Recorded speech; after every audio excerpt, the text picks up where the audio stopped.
Okay, I tried to install one of the packages, in this case Sujanya, and I got this error here.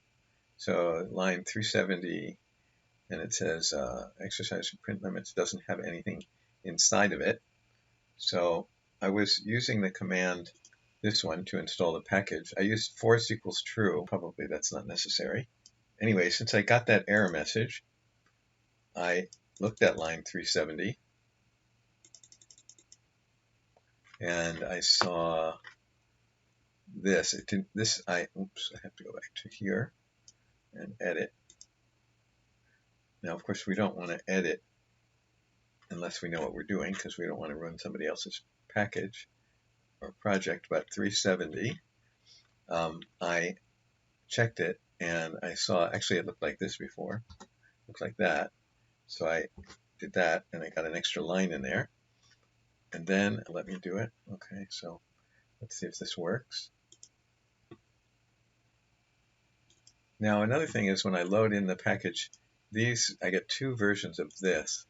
I'm not sure why this is coming up, but it would be nice for this not to come up, because we don't want people when they run the tutorial, have this come up.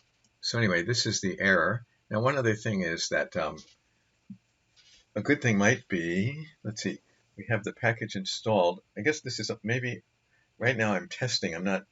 I also connected to the package called package Sujanya.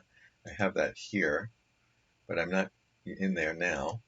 And what I've done is, every time I want to test the package, I do a search for the package.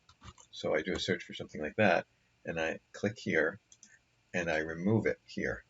So then I can reinstall it afresh. And I actually, that way I was able to get rid of a lot of packages, a lot of tutorials that were running in this tutorial pane that I didn't really want to see them all. Okay, so what I'm going to do is shut this down and then try installing it again.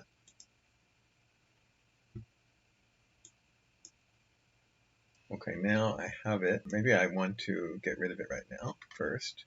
Let me try that. So I'll go here, and I'm going to delete it first before I reinstall it. Okay, then I'm going to reinstall. So now I don't have that in here. And now I'm going to reinstall it with that command. So let's see, and see if it runs. Okay, so it says warning, it's in use. So I don't know about that. I'm going to try this again. I'm going to shut it. Okay, I shut it, I restarted it, and now it seems like there is no such package in here. Maybe I can try it now. Okay, let's see what happens. Okay, I installed it. Now I guess it's here. Okay, here it is.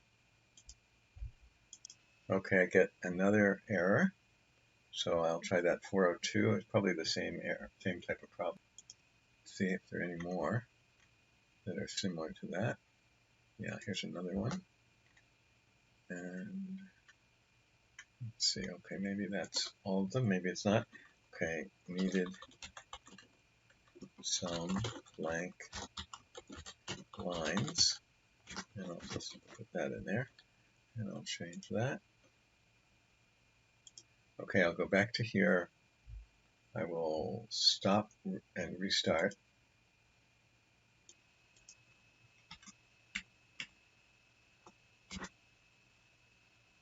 Okay, and then I'll try to run it again.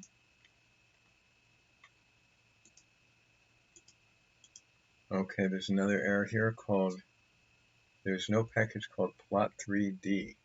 This is line 485.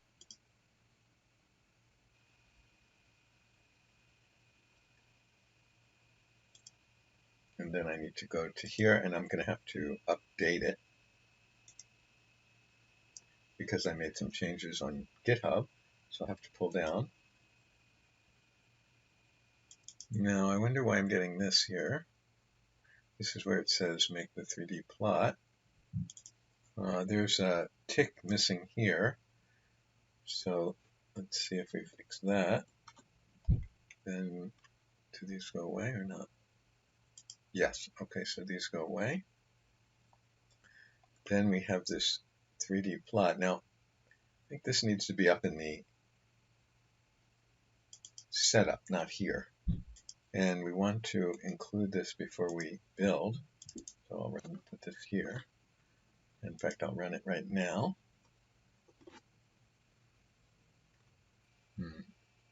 Okay, actually, that's the wrong command. This is for development packages. So actually, it's this one for packages that are already on CRAN. So let's try that. Okay, maybe. Now, I think that these need to be in the setup. Now, I think the tidy one is already there. That one.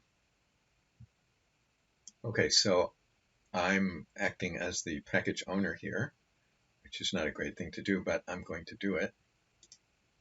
And I'm going to install and restart.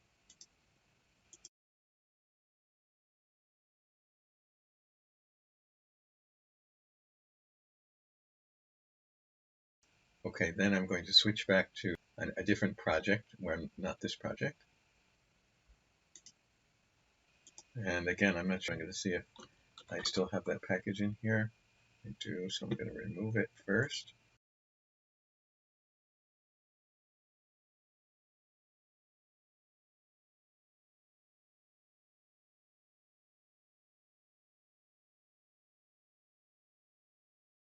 Now, the user wouldn't usually run into this problem because this is only while we're working on it and making changes to it.